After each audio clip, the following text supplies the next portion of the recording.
함께 구원의 복음이라는 말씀을 가지고 은혜를 나누고자 합니다. 요한복음 3장 16절에 하나님께서 세상을 이처럼 사랑하사 독생자를 주셨으니 이는 저를 믿는 자마다 멸망하지 않고 영생을 얻게 하려 하심이라 말씀하셨습니다. 이 세상 살면서 여러분들 가장 소중하고 귀한 것이 무엇입니까? 생명. 그 생명 중에서 더 소중한 것은 바로 영혼의 생명입니다. 이 생명을 잊어버리면 우리는 이 삶 전체가 아무 의미가 없습니다.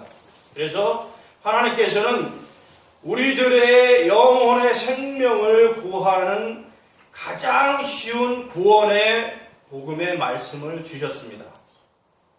심지어 초등학교도 안 나온 사람도 이해할 수 있는 아주 쉬운 심플한 하나님의 구원 계획을 말씀하셨습니다. 그러나 그럼에도 불구하고 인간들은 자기 자신의 학문에 취해서 자기 자신의 어떤 자만심과 교만심으로 그 심플하고 단순한 하나님의 구원 계획조차도 부인하고 부정하고 받아들이지 않음으로 인해서 결국 멸망으로 저주의 삶으로 지옥으로 가는 이 삶을 살고 있습니다. 그래서 저는 오늘 이 하나님께서 준비하신 심플한 구원 계획을 아주 쉽게 단순하게 여러분께 설명드림으로써 많은 사람들의 영혼이 구원되기를 바라는 마음으로 말씀을 전하고자 합니다. 자, 첫 번째로 우리는 하나님의 최초의 하나님의 창조의 계획을 우리가 이해를 해야 됩니다. 창세기 1장 1절에 보면 태초에 하나님이 천지를 창조하시니라 라고 말씀하고 계십니다. 그러면서 그 창조의 내역을 쭉 설명하고 계십니다. 첫째 날에는 빛이 있으라 해서 빛을 창조하셨고, 둘째 날에는 하늘의 궁창과 바다의 궁창, 즉 하늘과 바다를 창조하시고, 셋째 날은 육지, 묻이 드러나서 육지와 육지 위의 모든 식물과 여러 가지 아름다운 꽃들을 창조하셨습니다. 그리고 넷째 날에는 그 하늘의 해와 달과 그 무수한 은하계보다 더 넓은 그 별들을 창조하시고 낮과 밤을 주관하게 하셨습니다. 그리고 다섯째 날은 바다의 수만 가지의 물고기와 생물들을 창조하시고 하늘의 궁창에는 그 아름다운 여러 가지 새들을 창조하셨습니다. 여섯째 날에는 육지의 각양각색의 여러 종류의 동물들을, 짐승들을 다 창조하시고, 그리고 마지막으로 인간을 창조하셨습니다. 일곱째 날에는 모든 것을 쉬시고 안식하셨습니다. 왜 하나님께서는 천지를 창조하셨습니까? 하나님의 천지 창조의 목적은 무엇입니까? 이것을 먼저 우리가 이해를 해야 됩니다. 하나님께서는 영적인 존재이기 때문에 이 온 우주 만물을 통치하시고 주관하시고 전지전능하신 하나님이신데, 하나님께서는 그 사랑의 대상으로, 하나님과 깊은 사랑을 나누는 사랑의 대상으로 인간을 만들고자 계획을 하셨습니다. 그래서 인간을 만들기 전에 온 천하 만물, 우주와 하늘과 땅과 그 바다와 육지와 모든 생물과 또 짐승들과 모든 식물들을 다 창조하시고, 그 모든 것을 인간을 위해서 인간이 사용하도록 창조하시고 마지막에 인간을 창조하셨습니다. 인간을 창조하신 목적은 하나님의 형상을 닮은 하나님의 자녀인 인간을 만들어서 하나님이 깊은 사랑, 영원한 사랑을 같이 나누고자 인간을 만드신 것입니다. 자, 하나님은 사랑이시라고 성경에 되어 있습니다. 하나님은 사랑 그 자체로 완전히 되신 사랑 그 자체이신 분입니다. 그래서 하나님께서는 사랑을 나누고자 영적인 존재이지만 이 물리적인 세계를 다 창조하시고 물리적인 이런 모든 것 위에 인간을 창조하셔서 인간이 그 모든 것을 지배하게 하시고, 하나님은 이 하나님의 자녀인 인간과 깊은 사랑을 나누기 위해서 인간이 필요한 모든 것을 다 준비하신 것입니다. 태초에 에덴 동산에 하나님께서 인간을 창조하실 때는 인간에게 죽음이 없었습니다. 영원히 사는 존재로 만들어졌습니다. 그리고 하나님의 영을 그 몸에 입김에 불어넣어 주셔서 영적인 존재가 되어서 하나님과 이 인간의 영이 교통해서 의사소통하고 교류를 할 수 있는 영적인 존재로 인간을 만드셨습니다. 그래서 하나님은 이 인간이 아무런 걱정 없이 또 먹고 살 걱정도 없이 일할 필요도 없이 이 에덴 동산에서 모든 것을 마련해 주신 이곳에서 하나님과 늘 교제하며 사랑을 나누며 하나님의 자녀로서 영원히 또 자손을 많이 또 낳고 이 땅과 모든 것을 지배하면서 하나님 대신 지배해서 이 모든 우주와 삼라만상을 또 지구의 모든 것을 지배하면서 살기를 하나님의 자녀로서 살기를 바라시고 인간을 창조하신 것입니다. 근데 사람들은 지금의 세상, 이 잘못된 죄악된 세상을 보고 믿지 않는 사람들은 이렇게 왜 질문을 합니다. 하나님께서는 왜 우리 인간을 만들어서 이렇게 고생을 시키냐라고 하나님께 대항하면서 그런 불평을 섞이는 말씀을 하고 있습니다. 앞서 말씀드렸듯이 하나님은 사랑이시라. 사랑의 대상으로 사랑을 깊이 나누기 위해서 하나님은 인간을 창조하신 것입니다. 이 성경 모든 말씀을 딱 한 단어로 함축한다면 그것은 바로 사랑이라는 단어. 사랑이라는 단어로 이 성경 전체를 설명할 수 있습니다.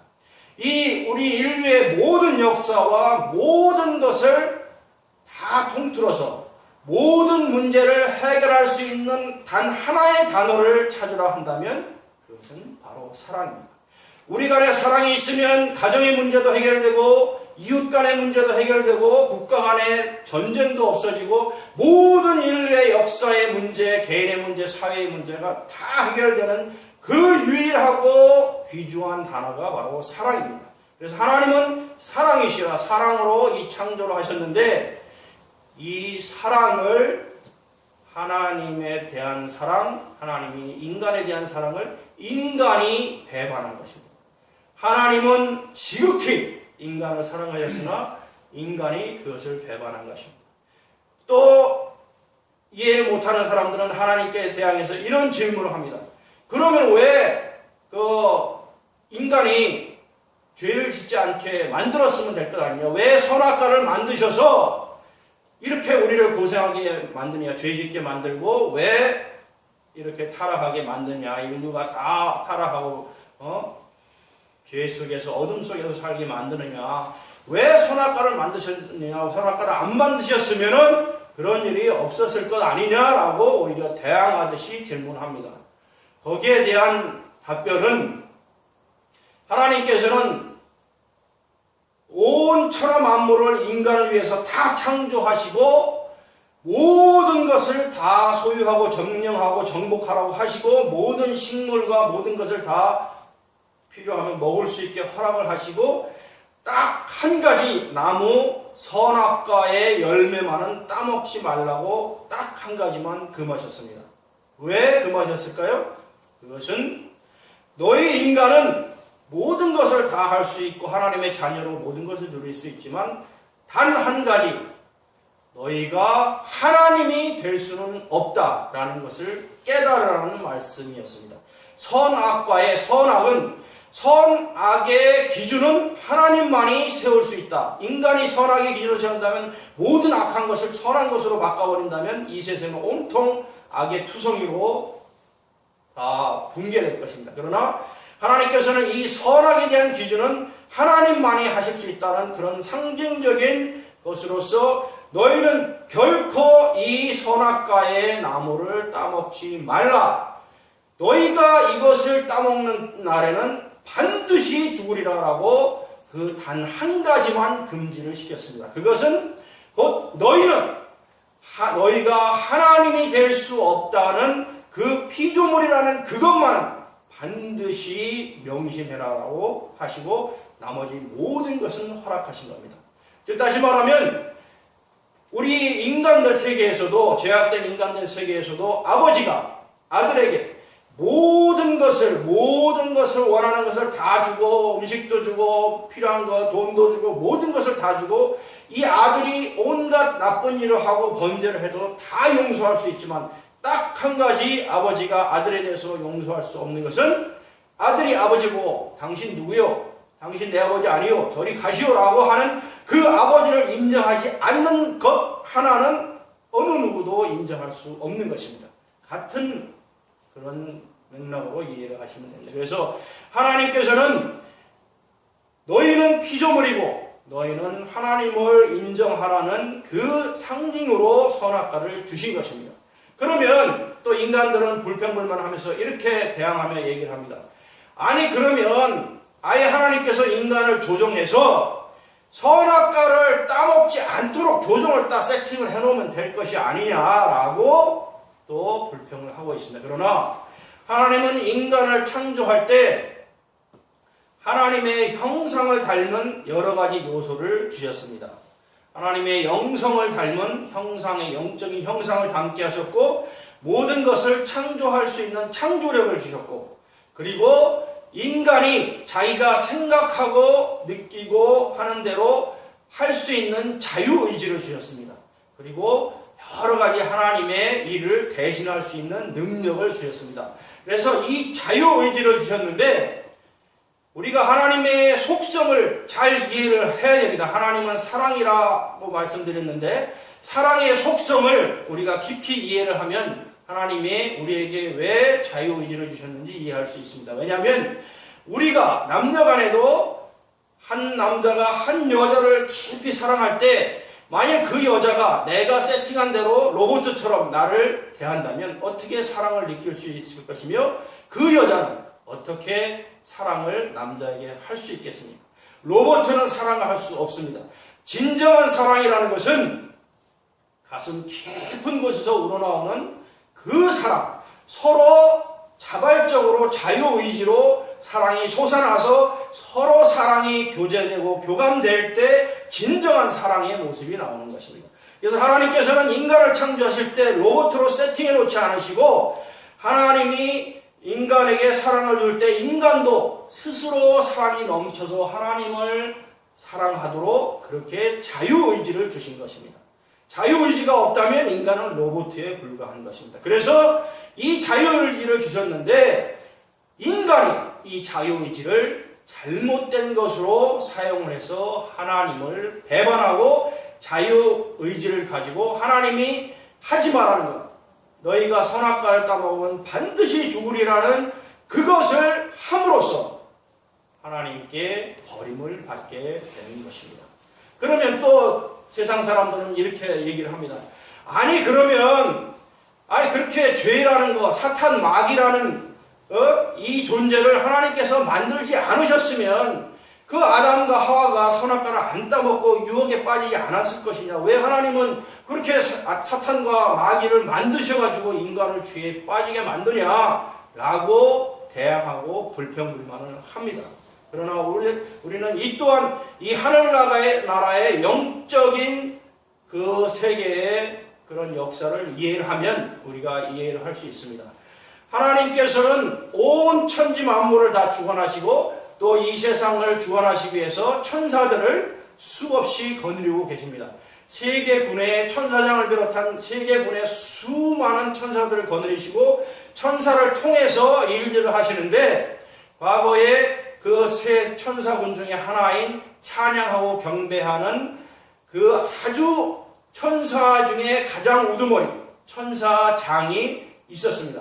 그 천사장이 루시퍼라고 하는데 음악과 찬양과 경배를 하는 그런 천사장이었는데, 하나님과 가장 밀접하게 가장 높은 천사의 위치에서 하나님과 거의 흡사한 그러한 존재의 위치에서 그 하나님의 그 명령을 받아서 일을 수행하고 있었는데, 이 루시퍼라는 천사장이 교만이 들어가서 교만하여서 하나님을 대항해서 나도 저 하나님처럼 될 수 있겠다 나도 저 하나님처럼 되겠다라고 교만해서 하나님께 대항을 해서 천사 3분의 1을 이끌고 영적인 전투를 시작했습니다. 나머지 천사들과 전쟁을 시작했습니다. 그래서 그것을 하나님께서 보시고 전능하신 하나님께서 그 루시퍼 천사장과 그 따르는 천사 3분의 1의 무리를 이 땅으로 음부로 내어 쫓으신 것입니다.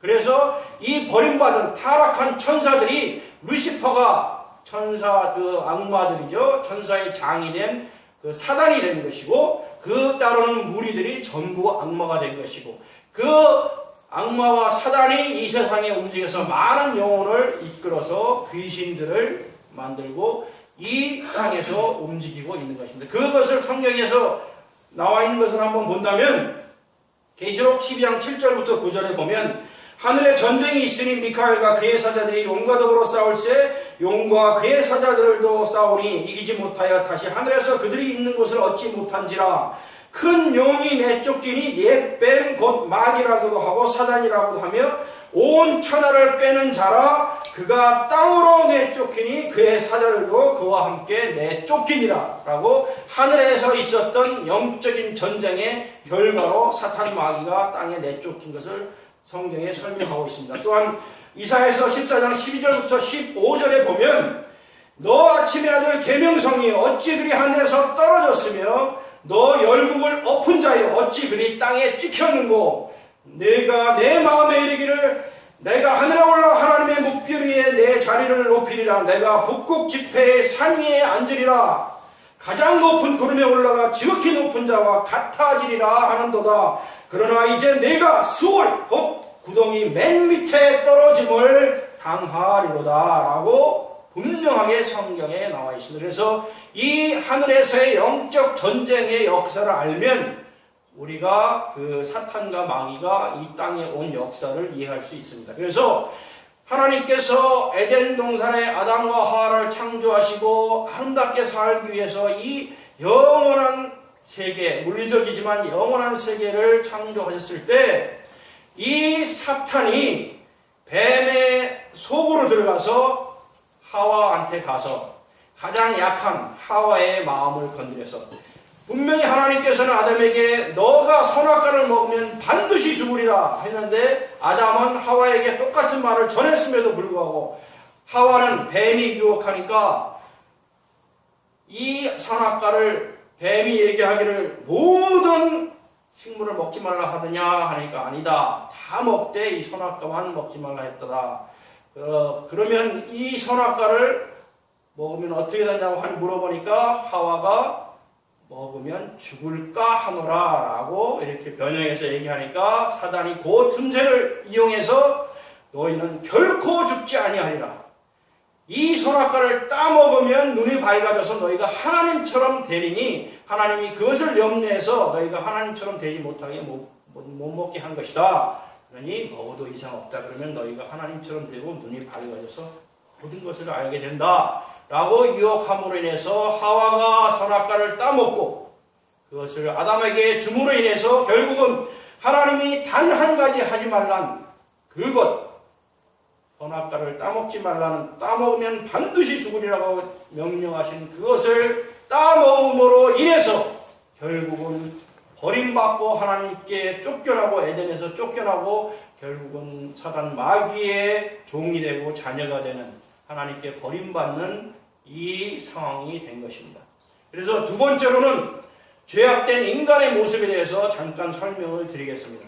자, 에덴 동산에 있을 때는 선악과를 따먹기 이전에는 하나님과 아담과 하와는 영적으로 하나가 되어서 연결되어 있었습니다. 그리고 질병, 병도 없었고 죽음도 없었습니다. 그리고 세상에 고통도 없었고 일을 하지 않아도 먹고 사는데 아무 걱정이 없는 그런 상황이었습니다. 그러나 마귀 사탄의 유혹을 받아서 하나님의 법을 어기고 명령을 어김으로 인해서 그 선악과를 따먹으로 인해서 결국은 에덴 동산에서 쫓겨나게 됩니다. 그러면 하나님께서는 왜 에덴 동산에서 아담과 하와를 쫓아내셨습니까? 이것을 우리는 또 잘 이해를 해야 됩니다. 하나님의 속성을 잘 이해해야 됩니다. 에덴 동산에는 하나님께서는 악이 없으신 분이고 죄가 없으신 분이고 깨끗하고 순결하고 거룩하신 분입니다. 만일에 아담과 하와가 죄가 없는 상태라면 하나님과 동산에서 걸리며 교제할 수 있지만 이미 아담과 하와 안에 죄악이 들어가서 사탄 마귀의 종이 되었기 때문에 하나님께서는 죄와 함께 하실 수 없는 분입니다. 그래서 이 아담과 하와 죄악된 인간은 하나님과 함께 살 수 없는 존재가 되어버렸기 때문에 에덴 동산을 나가야 됐었고, 또 하나님께서는 약속을 반드시 지키시는 분입니다. 하나님은 말씀을 하시면 그 계명과 명령은 반드시 이행하시는 분입니다. 그래서 하나님께서는 너희가 이 선악과를 따먹으면 반드시 죽으리라고 이미 말씀하셨기 때문에 그 따먹은 결과 거기에 대해서는 하나님이 스스로 하신 명령은 스스로 지키셔야 되는 겁니다. 그래서 인간은 죽음으로 내던져지게 된 것입니다. 케로케고로는 이렇게 철학자 케로케고로는 얘기했습니다. 인간은 죽음에 이르는 병에 걸린 상태다. 옳은 말입니다. 자, 아담과 하와는 에덴 동산에서 쫓겨나서 어떻게 됐습니까? 영적으로는 완전히 하나님과 분리가 돼서 단절이 돼서 이제는 하나님을 아버지라 부를 수 없는 상태가 되고 또 하나님과 교통하기 어려운 영적으로 완전히 갈라진 상황이 됐습니다. 또 육적으로는 어떻게 됐습니까? 병을 얻게 되고 또 나이가 들면 죽게 되는, 하나님께서는 너희는 흑인이 흙으로 돌아갈지니라 라고 그렇게 안타깝게 말씀하셨습니다. 그래서 질병의 고통 속에 있다가 결국은 한 줌 흙으로 들어가는 흙과 같은 존재로 떨어지게 된 것입니다. 그리고 하나님께서는 그 당시에 온 지구에는 정말 아름답게 창조되었는데 에덴 동산을 벗어나는 곳에서는 하나님께서는 가시와 엉겅퀴가 있으리라 라고 말씀하셨습니다. 그래서 우리의 자연에도 가시와 엉겅퀴가 있지만 우리의 삶 속에도 가시와 엉겅퀴가 있어서 우리는 늘 고생하고 고통 속에 살게 되는 이 불교에서 말하는 만해, 고통의 바다 속에 살게 되는 것입니다. 그래서 이 세 가지 사항을 우리는 저주를 받아서 떠안게 됐고, 그리고 하나님께서는 아담에게는, 남자에게는 너는 평생 땀을 흘려야 먹고 산다라는 그 저주의 말씀을 주셨고, 또 여자에게는 너희는 해산의 고통이 있으리라 라고 저주의 책임을 주셨습니다. 하나님의 명령을 어김으로 인해서 이 세상에 어떤 동물도 평생 땀을 흘려 먹고 살지 않고 해산의 고통이 없습니다. 오직 인간들만, 남자들은 요즘은 여자까지도 땀을 흘려 먹고 살게 되고 여자는 해산의 고통을 갖고 죽게 되는 이 상황에 처한 것이 바로 우리가 하나님의 명령을 따르지 않고 사탄 마귀의 유혹에 넘어져 꾀임에 빠져서 죄를 범함으로 인해서 하나님과 떨어지고 사탄 마귀의 종이 되고 자식이 된 결과로 얻은 것이 이 상황인 것입니다. 그래서 우리는 이 모든 것의 책임은 우리에게 있는 것이지 인간에게 있는 것이지 하나님께 있는 것은 아닙니다.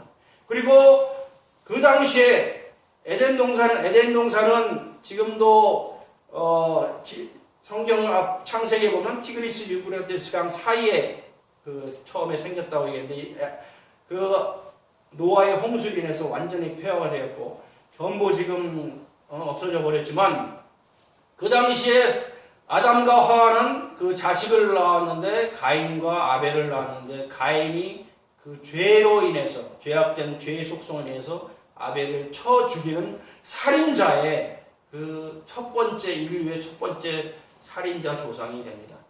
그리고 아담과 하와가 그 당시에는 에덴 동산에서는 죽음이 없었지만 이 쫓겨남으로 인해서 그 당시에는 그래도 나이가 1000살, 1200살까지 살았습니다. 그래서 수많은 자손을 번창시켰는데 그 생명은, 인간의 생명은 어디서 나온다? 피에서 나오게 되어 있습니다. 우리 어린이는 피덩이라고 얘기하는데 우리 생명은 피에서 나오기 때문에 우리 아담과 하와가 죄로 인한 그 피 안에 죄가 묻혀 있기 때문에 그 피로 인해서 모든 죄악이 그 인류들에게 상속되고 유전되어서 모든 인간은 태어나면서부터 죄적인 속성을 갖게 되는 것입니다. 그래서 가인이 아벨을 쳐 죽인 것처럼 모든 인간들은 죄 속에서 살게 되는 그 피 안에 생명이 있고 유전이 되기 때문에 죄악도 유전이 되기 때문에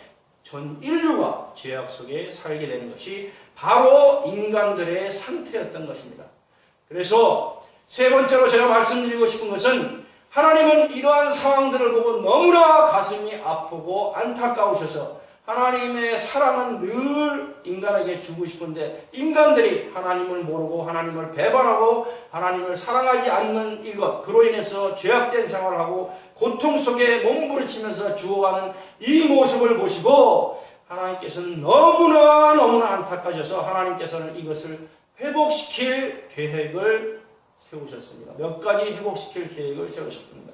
그것 중에 첫 번째는 노아의 홍수입니다.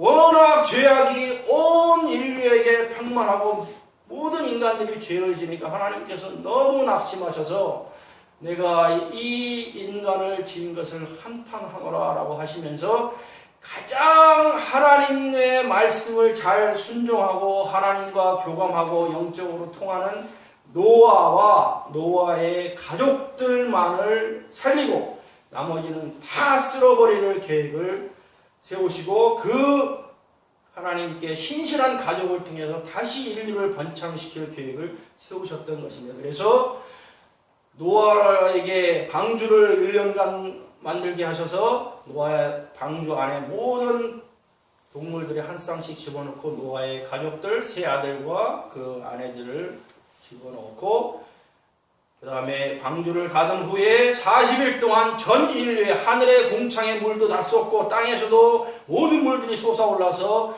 전 지구가 물로 휩싸여서 다 인간들이 멸망하게 하고 노아의 방주에 있는 그 노아의 가족들만 살게 해서 그 다음에 물이 다 수개월 만에 다 없어진 후에 노아를 통해서 노아의 가족을 통해서 다시 그 인류의 삶을 건설하는 그 계획을 세웠습니다.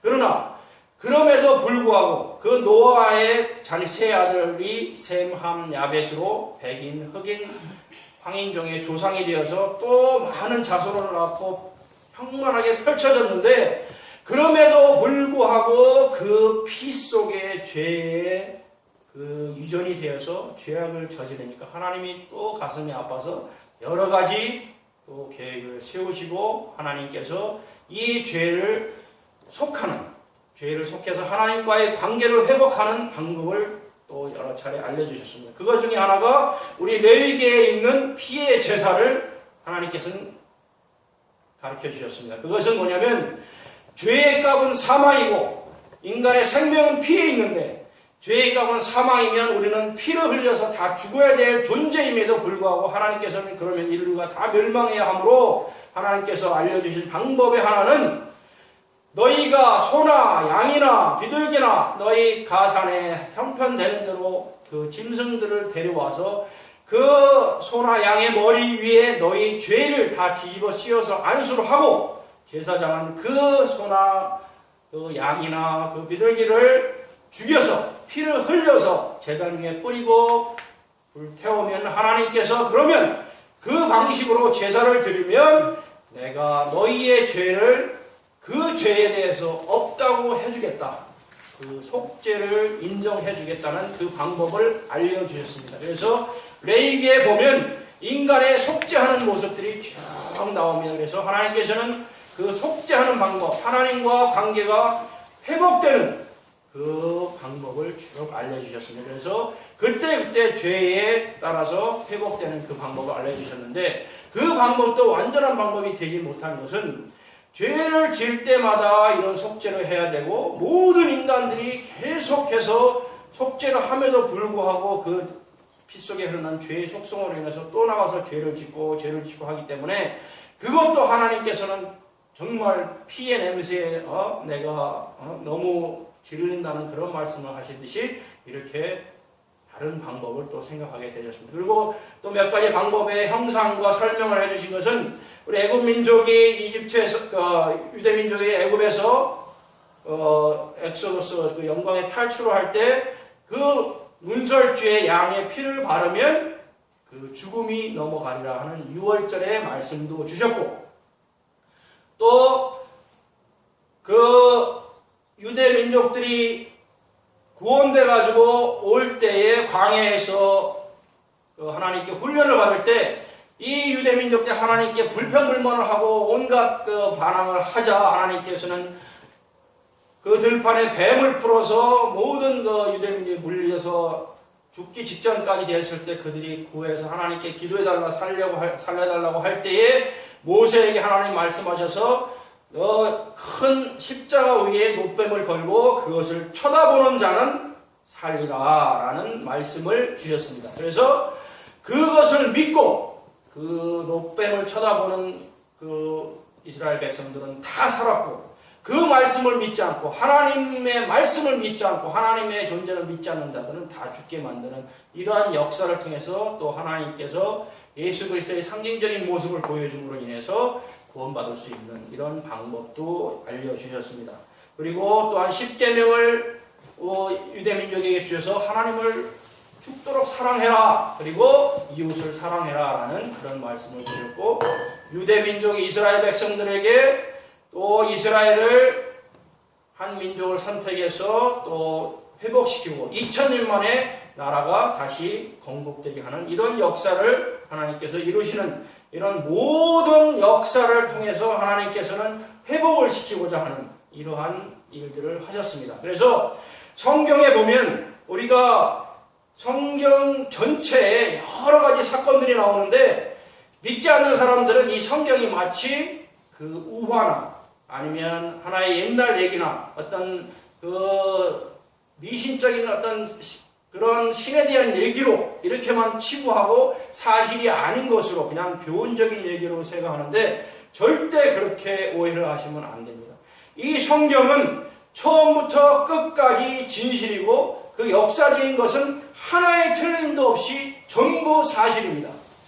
그래서 이 사실을 믿어야지만 믿음이 생기기 때문에 이건 매우 중요한 상황인데, 이 성경의 모든 사건을 보면 우린 역사와 대치해가지고 역사 속에서 그 일들이 일어났음을 알 수가 있습니다. 그리고 요즘은 또 인터넷이 발달이 돼서 모든 것을 검색해보면 그 사실이 역사적으로 실제로 있었다는 것을 우리가 알게 됩니다. 그래서 그 아까 말씀드린 노아의 홍수, 노아의 방주도 터키의 아라랏산에서 노아의 방주가 발견됐다는 그 방송도 그 인터넷에 보면 찾을 수가 있고, 그 노아의 홍수가 있었던 증거로 미국의 그랜드 캐년이 우리가 눈에 보이는 증거로 볼 수 있고, 또 산에 물고기 화석이 있다든지 소금이 있다든지 이런 것도 노아의 홍수의 다 증거고, 근데 성경에 나오는 바벨탑, 그것도 바벨탑도 이라크에서 발견이 됐고, 우리 인간이 언어가 수십 가지 언어로 나눠진 그 원인도 이 바벨탑 사건에서 발견될 수 있고,